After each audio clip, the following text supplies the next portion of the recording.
Oh, well, Badger Kent. Yeah, you remember we mentioned that, right? I said we are going Yeah, to talk about that. that is such, this is Eastern Iranian art, I suppose you'd call it. Yes. Um,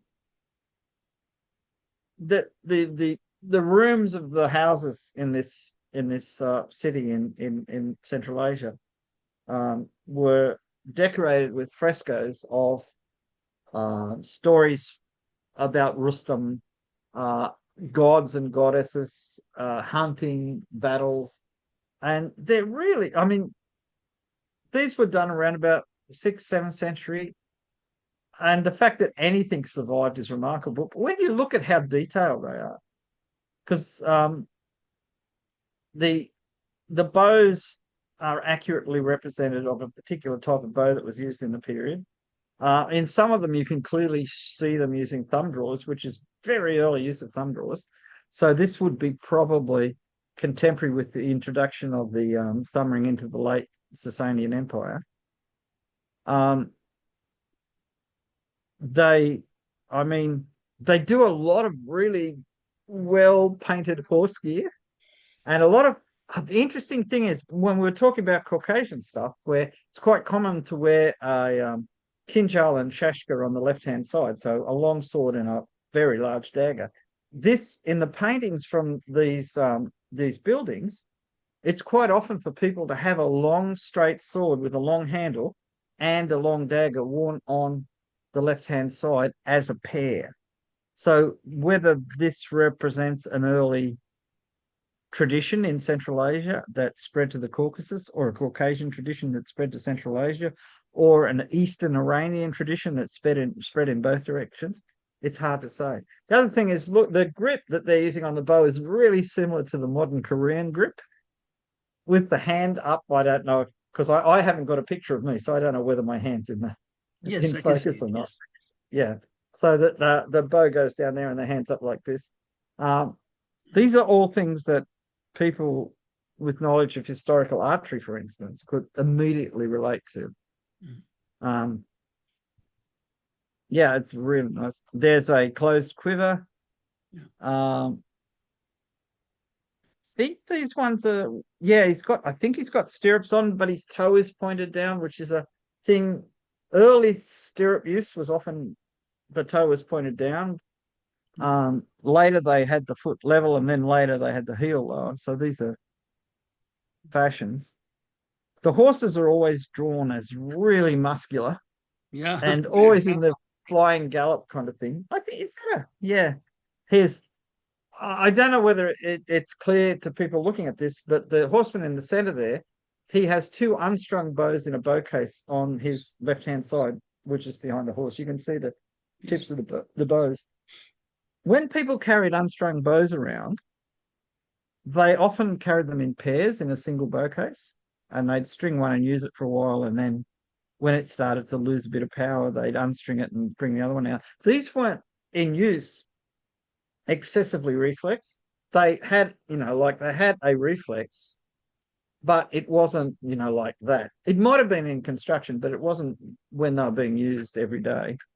Um, their shoes have got pointy toes. Yes. Um, uh, I don't know if you can tell it, but the horse is wearing a muzzle, Mhm. uh, and the rings of the bit are part of the fixings for that, and there are straps. You see something like it in Sasanian sculptures, but not as kind of I Yes. was going to say excessive but you don't really know. I mean, I don't know if they found many of these. I think they've excavated a few. You notice how the horse's neck is quite bent and its head is pointing like that. His nose is pointing out. This probably means they're using some form of curb bit. And you notice he's got a kind of delicate hold on the reins. So there's a lot you can learn from this. The other thing is they really like muscular horses. I said it before, but you look at that horse, it's strong. If you Yes. went to Argentina and were buying polo ponies, there you go. Try and say that real fast in the middle of the night. Then they'd look a bit like that. He's got a mace over his shoulder. Who Yeah. doesn't? This is the next person. Yeah. There's another horseman behind him holding lances with flags on them. Yeah. You see all the beautiful gold decorations on the horse Yeah. on the extreme left, Yeah. on the crupper, Yes. going under his tail. See, these are people say that this is a combination because after Alexander the Great, there were Greek cities throughout this area, and they gradually declined, but they left an artistic heritage of liking certain ways of drawing figures. And then you have the kind of Iranian influence from the West, and you have influence from the steppes further east and steppes in the north. And they start to create a wholly new Yes. art style. Yeah. And then centuries later, and really a lot of centuries later, it starts to reappear in miniature painting in Persia and wall painting in Persia, Yes. because there was a lot of wall painting. Not a lot of it survived, but there was a lot of wall painting. Yes. Because there's an ancient city called Afrasiab, which Yes. for people who like the Shah Nama would recognize the name. Yes. Um, and it's got a lot of things like this. In this case, you can see the bow case with the multiple bows in it, Yes. hanging down to the level of his toe. You can see he's fighting some complicated dragon type monster. Um, Yeah. I'm not quite sure how that's going. He doesn't look very happy. I think it's grabbed his elbow and his shoulder, and Yeah. it's probably trying to throw him out of the saddle. He's got Yeah. its snake body is wrapped around his horse's front legs. Yeah. I mean, this is a full-on thing, isn't it? And think of how old it is. I mean, this is 7th century. This building, or these buildings in this town, were destroyed by an Arab general in the 700s, I think, because the ruler of this city Yeah. um, uh, allied himself with the Arabs when the Arabs were expanding into Central Asia, and I think that eventually one of the governors was replaced, and either you up taxation or he did something the guy didn't like, so they revolted, and there was the city was destroyed, and because it was destroyed and left, all these paintings were Yeah. buried in the rubble, Yes. and they survived. So a bad thing happened, but from our point of view, nobody knew about this style of painting. Yes. Could you imagine living in a house with a room that's decorated like this? It's unbelievable. Uh, he's using a lance two-handed, which was the typical way. Yeah. And you look at the way he's sitting in the saddle, he's Yeah. leaning forward, his body's turned at the waist, Yeah. his feet are forward. Yeah. See, this is long leg riding, not the short leg riding that became popular, in the 11th, 12th, 13th century. So this represents an earlier form of riding in Yeah. Central Asia. Yeah, there definitely is some kind of curb bit that horse is wearing, and the one behind it. That's right. Yeah, this is so, and you've got the angels or whatever they are in the background holding garlands of flowers, whatever. They've got specific hairstyles. Yeah. Yeah, this is amazing, isn't it? Amazing. Really amazing. It's unbelievable. Yeah, the grasp of proportions that the artists had, because you can imagine when these were brand new, this would be so spectacular to look at. Yeah. I mean, they're spectacular now. What, 1,300 years later or something? But the use of layered colors, the volume they give to the horses, I think. Mhm. I think I can see a few sipar-like shields. Yeah. Yes. So we've got lances crossing, we've got flags on them, Yes. we've got gods and demons below by the looks of things. I'm not Yeah. sure. We've got Lots long of things straight are going swords on. hanging on the side. Yep. So no sabers in this, I don't think. It's not until there's a damaged wall painting from Nishapur, I think, Yes. which is about 2 centuries after this, which shows a kind of proto saber in the painting. so they were quite rare at the time. You notice the horses have kind of horsehair plumes underneath their throats, which is decorative, but may have also helped keep flies away. Mhm. I think the horse in the center here also has its tail plaited, Yes. which was a common thing. And the body shape is very specifically painted. Yeah, yeah. This is a very solid. As I said, they remind me of Argentinian polo ponies. For American quarter horses, they have this really thick, strong body for fast acceleration and quick turn, Yes. which is Also good when the you're also fighting. the fighters have a specific body type. Oh yeah, very narrow waist, very Yeah. broad shouldered. Yeah. The classic. Yeah. Yeah. I think, yeah. Oh, look at the now we're getting a bit of detail. Yeah. Yeah. Yeah. So that one is wearing armor. Yeah. Well, they're both wearing armor. The one on the extreme right is too. It's rectangular scales. It could be lamellar, it could be scale. It's not really possible to tell. The style for painting lamella at this stage wasn't as developed as later, so it's difficult to see whether you've got long scales attached together and sewn to a backing or actually laced together and freestanding. You notice the bow case is highly decorated. Yes. Very. The sword long, thin, and straight.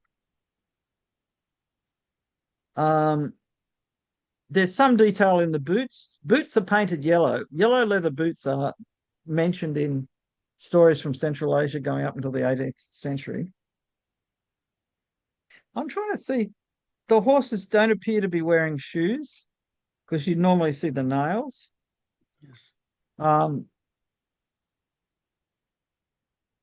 the decorations at the bottom of the armor are very much similar to the way lamellar armors were decorated in the 12th and 13th centuries Yeah. and 14th, 15th centuries, to be honest.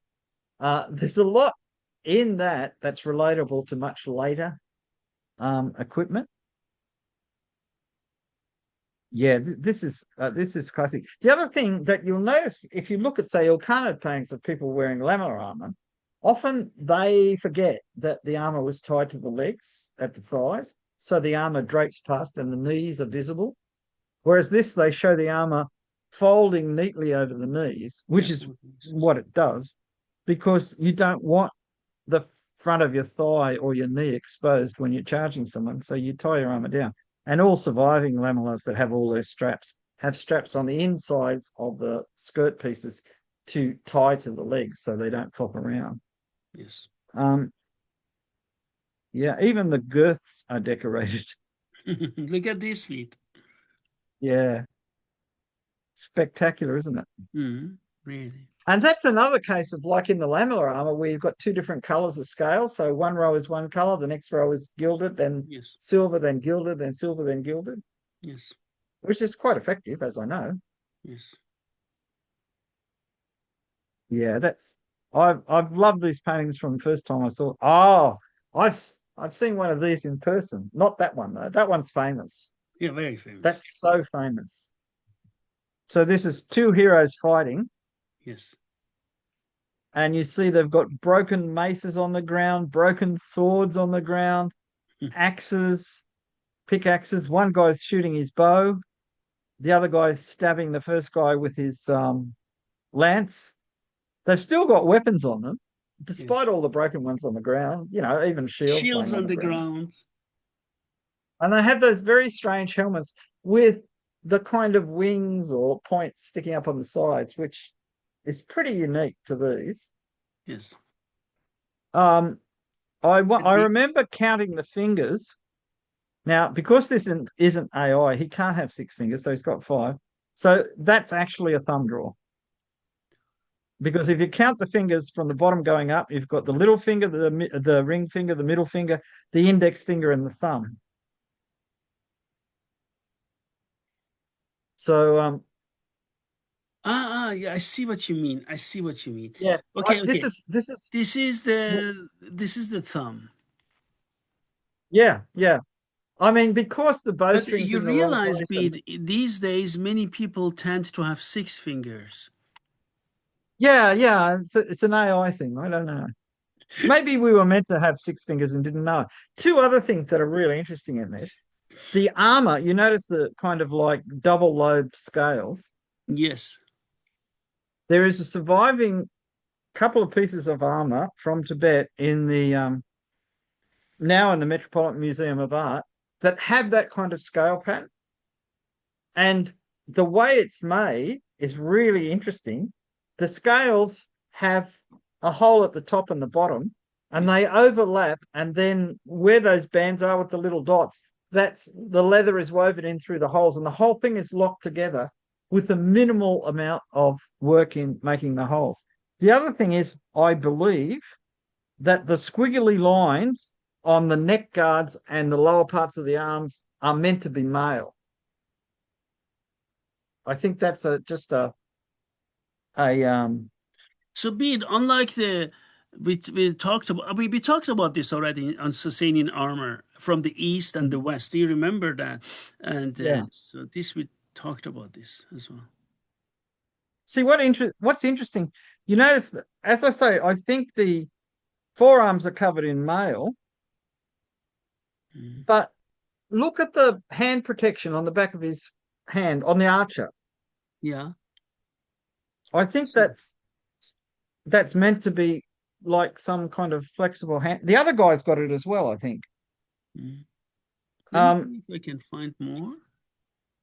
Yeah. yeah. And the other thing that's really interesting is the guy with the spear has got two arrows in him, and the guy with the bow has got a spear completely through him. So I don't think anyone's going to survive this particular fight. Yeah. He has two arrows in him indeed. Yeah, And the it's a third one hard is on fight. the way. And actually, I think one of the arrows is sticking out his back. If you Yeah. look between his back, Yeah, it does. Here, look at this. Here. yeah, And they've got very determined faces. We're going to keep doing this until, well, we're both dead by the looks of things. yeah. It's got so many details. Yeah, it's Even amazing. even the legs, the lower legs seem to be armored. Typical Sasanian mace hats. You remember that, Pete? This one. Yes, yeah. Um, when you look at all the various broken bits in that, you can recognize a lot of things. I mean, I'm not really sure what I'm seeing. The two mace heads are very Sasanian. Even some cushion mace heads are a bit like that, I think. Um, the the broken swords don't have big crossguards like the earlier Sasanian swords. They have quite small crossguards, like either step sabers or um, the late Sasanian swords that have virtually no crossguard with the little forefinger groove. Um, the other thing that it always I find amusing, I don't know whether it's on purpose or not, is the fact that the rows of armors don't match where the armor joins down the front. They're offset, so one is higher than the other, Mhm. which I think is observational. I don't think they were designed that way. I think that's what happens when your armor gets a bit out of sync.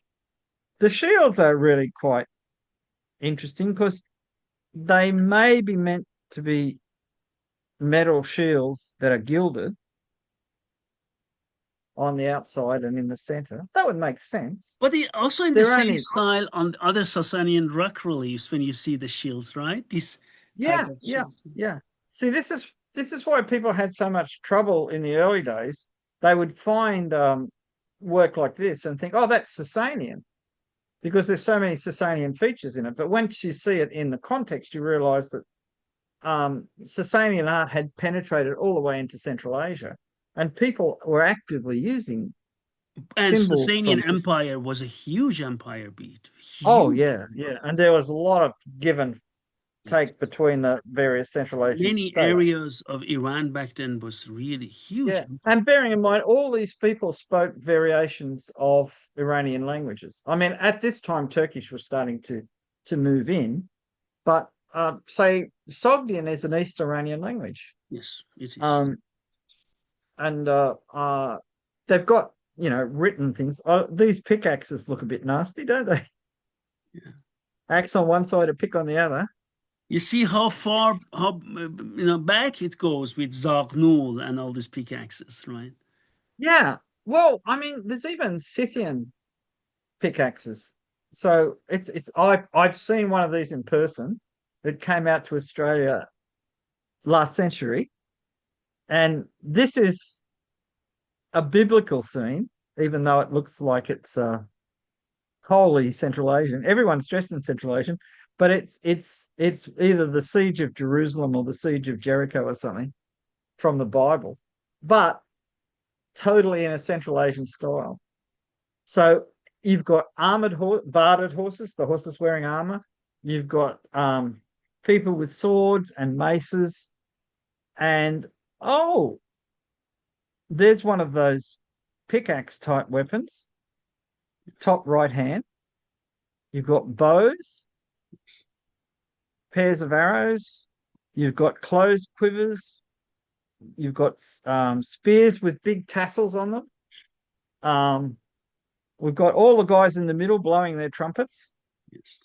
The odd person falling off the wall.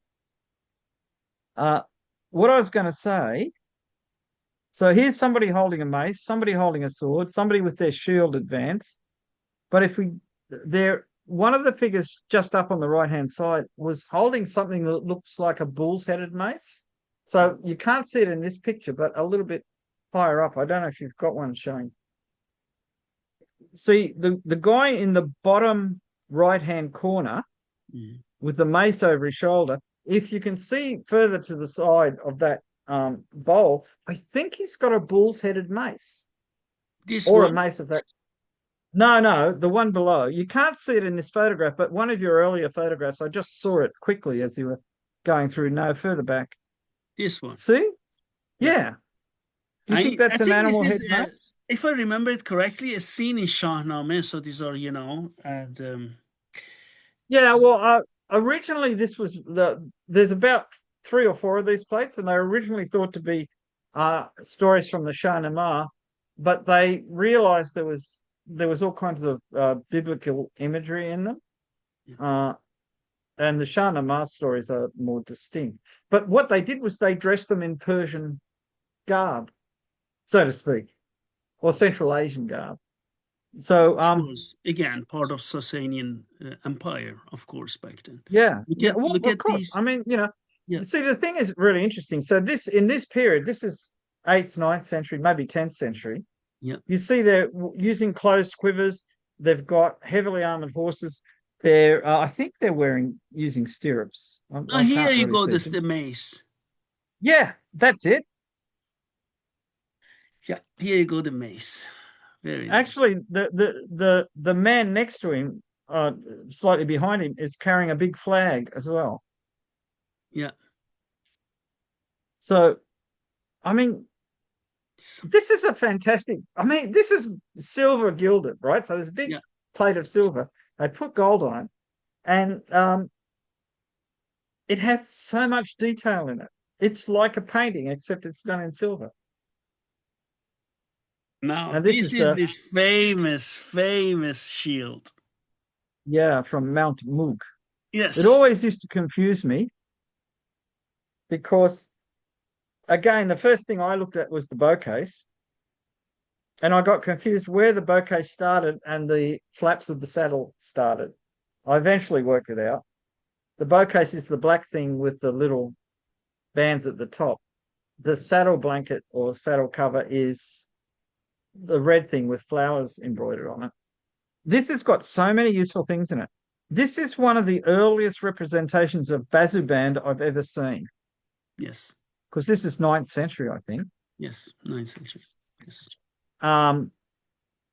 He's wearing a sword with a slightly curved handle, a small crossguard. It's more or less straight, Yes. double suspension. But at his waist, he's wearing a short dagger on the same side that's kind of attached to his waist, and you kind of lose it in the background of the armor, but you can see two square mounts, which is what attaches the dagger to a belt there somewhere. Yes. You can see his arrows poking out at the back. So he doesn't have a closed quiver. He has a normal quiver. Yes. Weirdly, he's holding his mace in his left hand and his reins in his right hand, whereas normally you would expect the other way around. And I've often wondered about that. He's got a very strange bit in his horse's mouth, but it's related to Sasanian bits. Yes. Very nice. And bear in mind, this is part of a round shield, so there would have been a full horseman on it. Yeah, full force.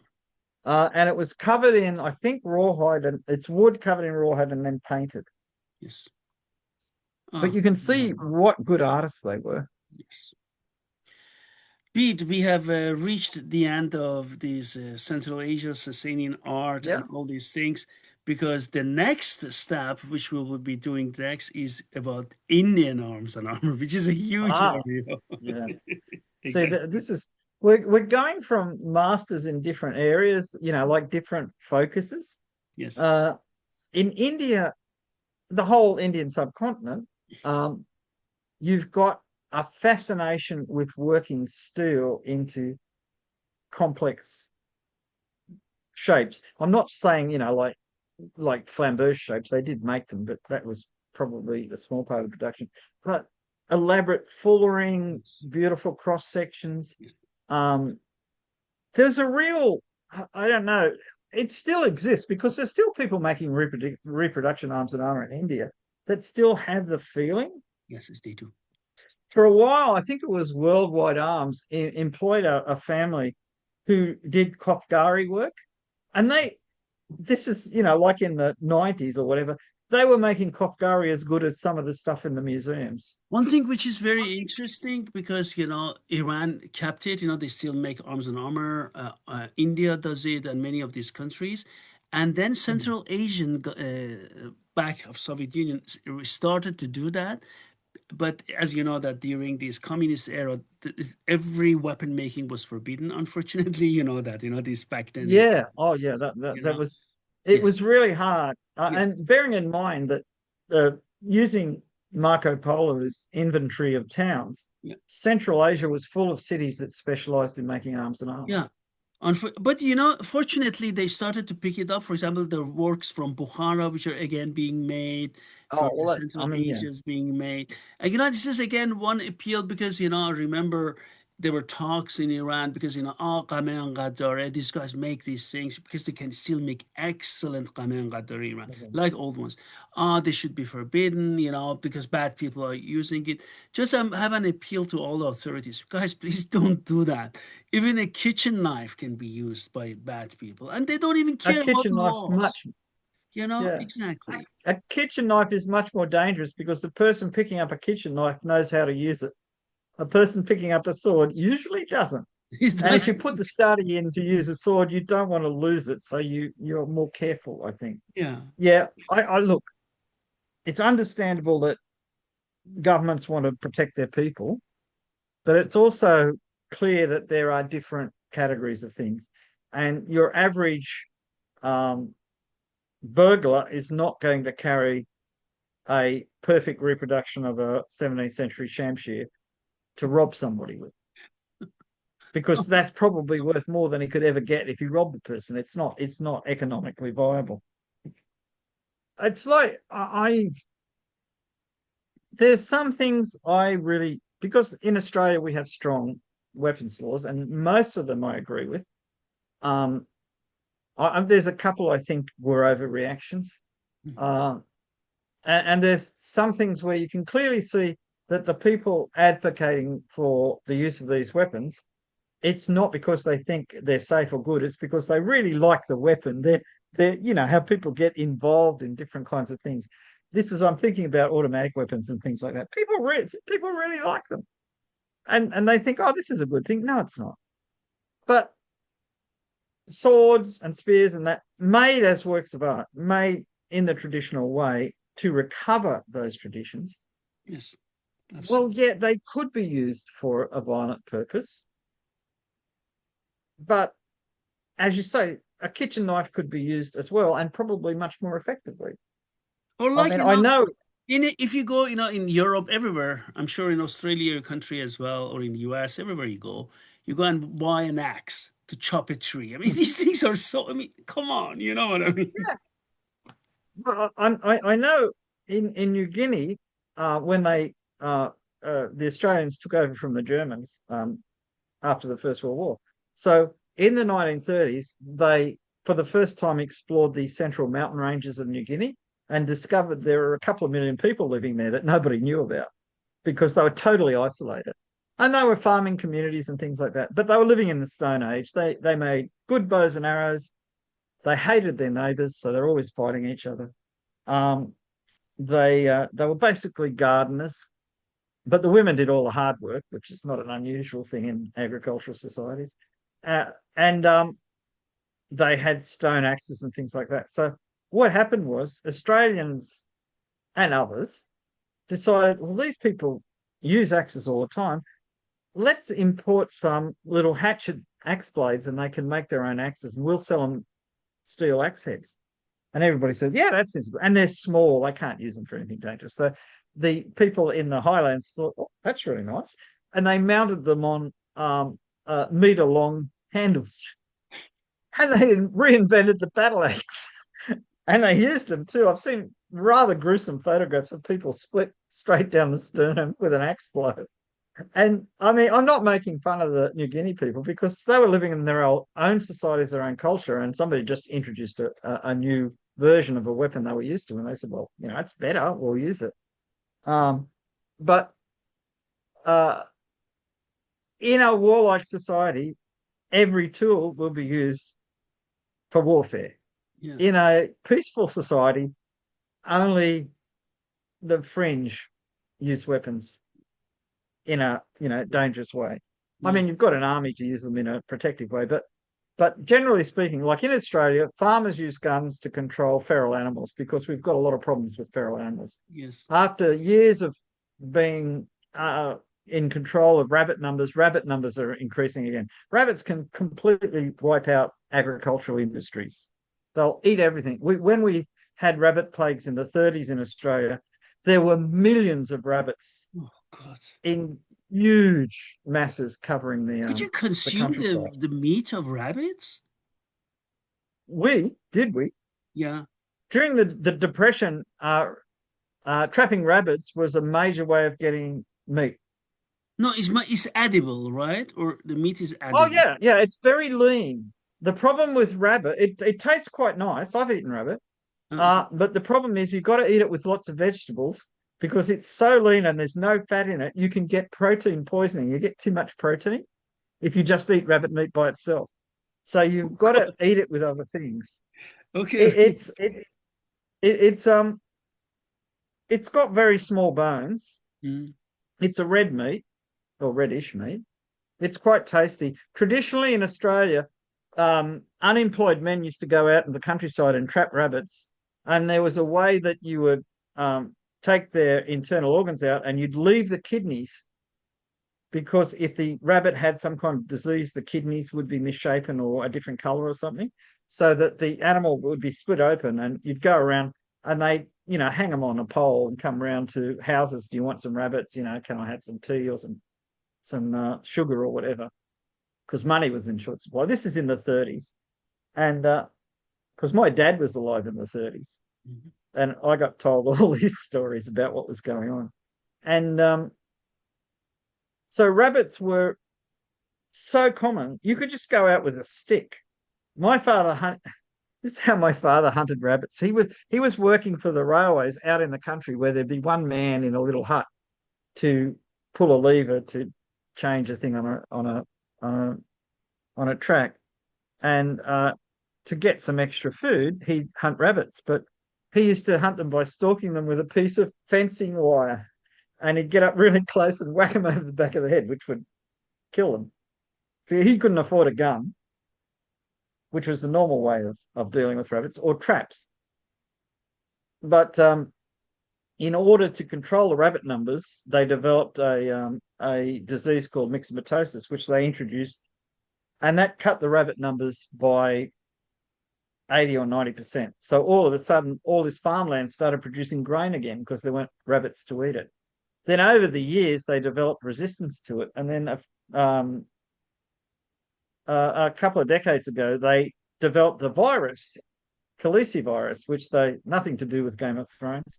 And they introduced that into the rabbit population, and the rabbit population dropped again. But now they're starting, because rabbits breed so fast, that they're very good at developing resistance to diseases, which is unfortunate. So at one stage in the 19th century, some people in Victoria in Australia decided that the best way to deal with rabbits was to introduce foxes. And they said, and we can hunt them, because these are upper class people who went fox hunting. They introduced foxes. Foxes went crazy. They said, it's too difficult killing rabbits. Let's kill everything else. And now foxes are a major issue in Australia as well. So every stage we've only had one. Well, we've had two really successful introductions. So at some stage, some people brought a type of cactus into Australia because they were decorative flowers to put in your garden, pretty flowers. And actually the kind of pads that made the leaves could be eaten if you knew about it. But Australians didn't know that. But in Central America and South America, they knew how to eat them. So it could be a valuable crop. So they introduced them. They got loose and they started covering the countryside with these cactuses with sharp spines, and nothing here ate them. There were no insects. Nothing would eat them, and they just got more and more. And sheep couldn't graze on the grass because they couldn't get to the grass because there was cactuses everywhere. Cattle couldn't graze.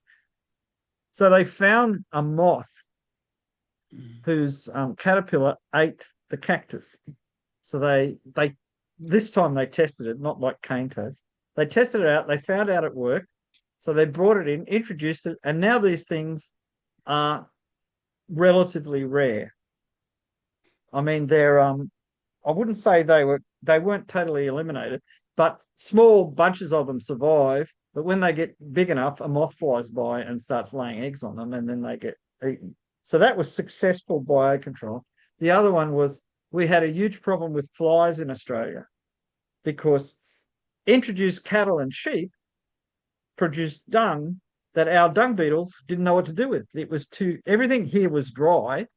It was too dry. So they introduced African dung beetles after a lot of tests to make sure they were safe. And it reduced the fly population by about 80%. Because when I was a kid, you always talked with your mouth closed because otherwise flies would fly into your mouth.